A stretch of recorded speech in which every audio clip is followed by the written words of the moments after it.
And don't touch any of the utensils before you plan to use them. Somewhat defiantly, she picks up her soup spoon, studies it. What she sees is her own face, clouded, upside down. "My husband wants me to come home," she says abruptly. "My wife wants me to stop buying paintings," he replies affably. "My gallery wants me to pay its commission. The world will always want us to spend differently, to think differently." He jabs his finger at her. "What is it you want?" "To stay."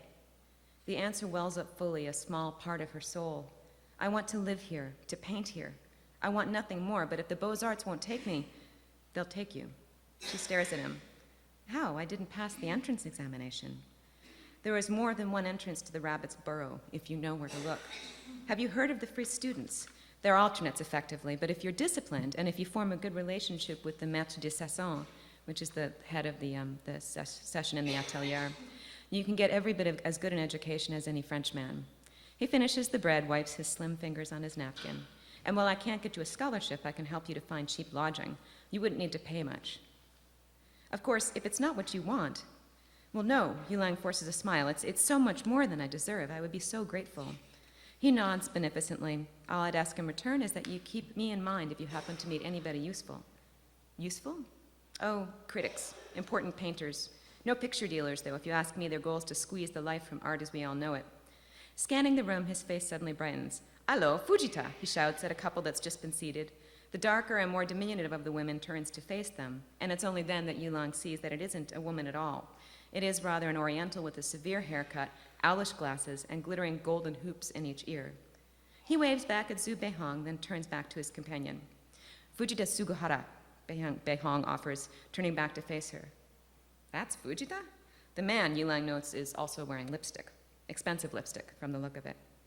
In the flesh, as they say. He calls himself Leonard here. Zhu signals the waiter. "His painting's a bit bland for me, lots of skinny girls and cats, but his lines are lovely, and of course he's very well connected." He's also clearly successful. As Yulang watches enviously, the Japanese artist picks several tarts from a passing pastry cart. To her own horror, her stomach growls, loudly. She crosses her arms over it quickly. "Are you all right?" Zhu is watching her with amusement.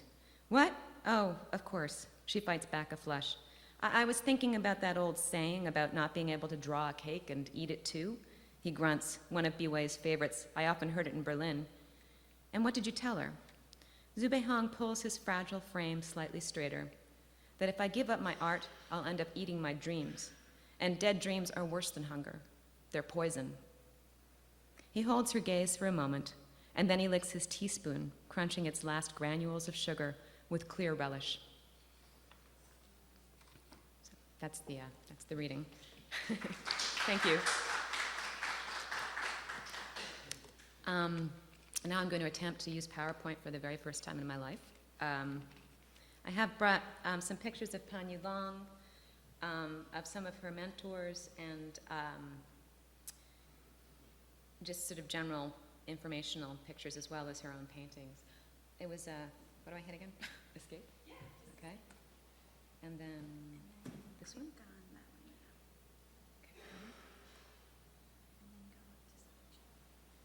Okay. And then I use these here, right?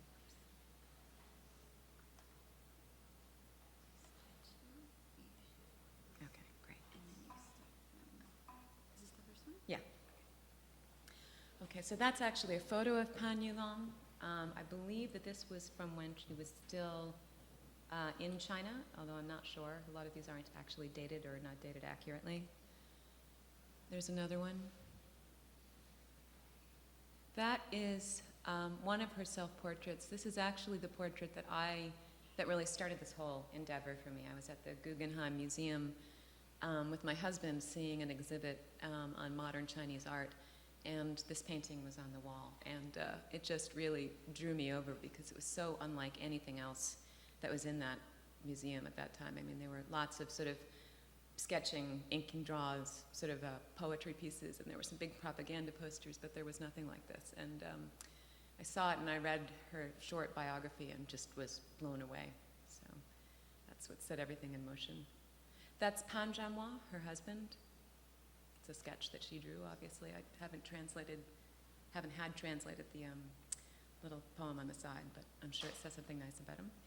That's Panjanwa's son, who became her adopted son, and from what I understand, is still living in Anhui province today. I was not able to get in touch with him, although I did try.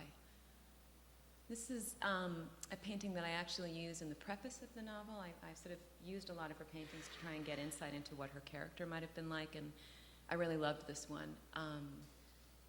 She has a lot of motherhood themes. She never actually had children of her own, although most anecdotal accounts say that she was pregnant at least once. This was going to be on the cover of my novel in the United States, but we couldn't figure out who actually owns the secondary rights to it, so we decided not to take the risk. But it's one of my favorite paintings of hers. And this is a watercolor. But you can see she uses so much Western-style texture cross-hatching, sort of really interesting techniques that were very new to her, I'm sure, in the back. What years are These are sort of spanning from, I think one of them's 1925 up to 1945. This one, I think, is 35. And I do one of my scenes sort of based around this one, too. She had a couple that were sort of luminous nudes like this, and I just thought they were really beautiful. Her colors are very, very bold in some of them. This is another motherhood theme one. Again, it's just got very bold Chinese lines, but a sort of more almost Fauvist expression. And I'm sort of interested by the fact that the baby has no face. I think that that's kind of telling. It's another nude. I actually tried to repaint this as part of my quest to understand oil painting, and I really made a bungle of it, but it was interesting to just kind of see how she'd worked.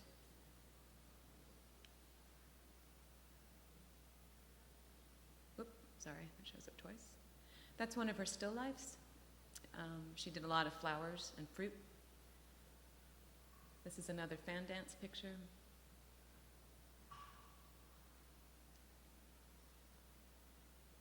That's another self-portrait. And she never, with the exception of one painting of herself that I've seen, she always has this very distant, sort of pensive look on her face, which I think is sort of part of her intrigue for me. It just really made me very curious about her story. That's relatively later on in her life. It's a painting of war. I don't think it's quite as, she seemed to do better in my mind with beauty, with themes of beauty, but I think that she was very torn apart by what was happening to China, both during World War II and then afterwards.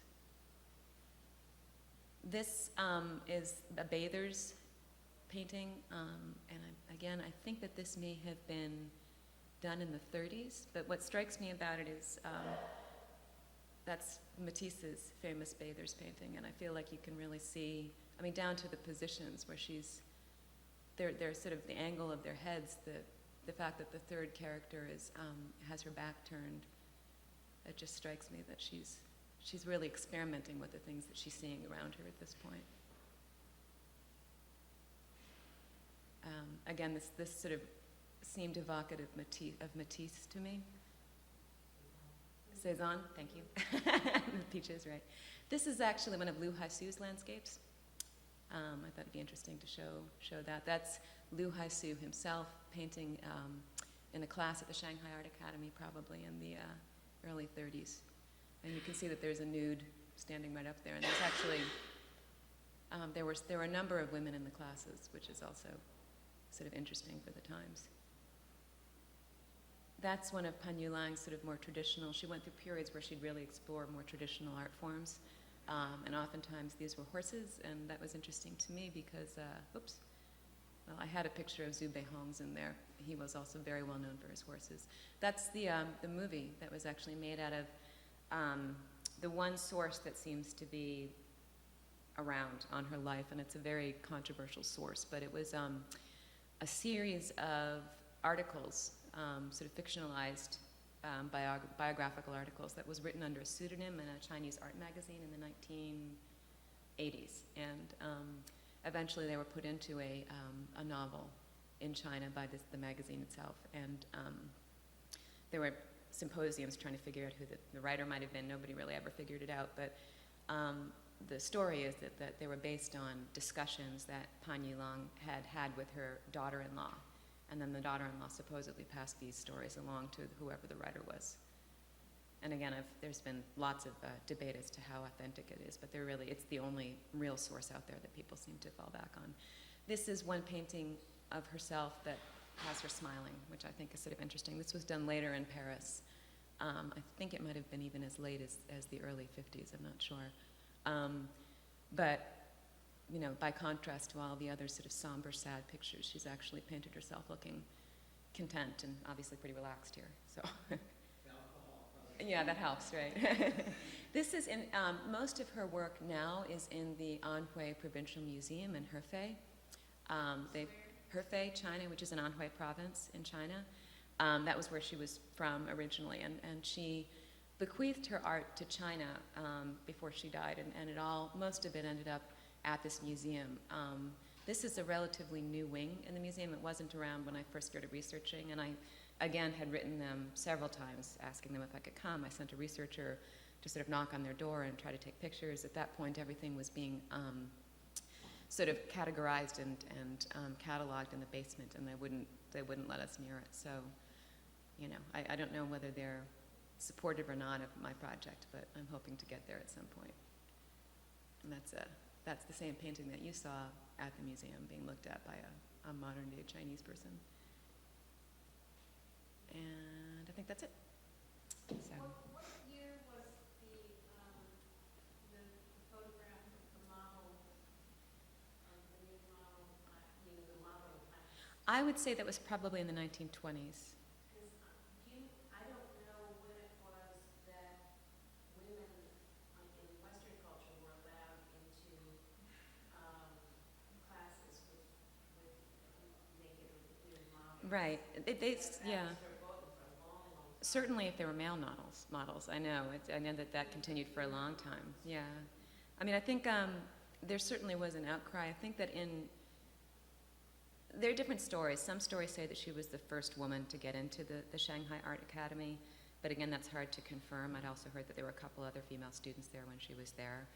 I think by all accounts, Liu Haisu was pretty progressive. So my guess is he probably would have allowed the women in, at least to paint the men. I mean, the other women.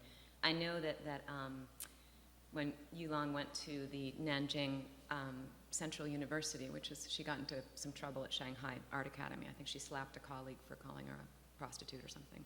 And she left and went to work in Nanjing under Zhu Beihong. And she sort of caused another scandal because to sort of protest the fact that women were not allowed into the classes where male nudes were posing, she dressed up as a man and went in and painted one of the male nudes. And that caused a bit of an outburst. So, and I think that would have been in the early 1930s.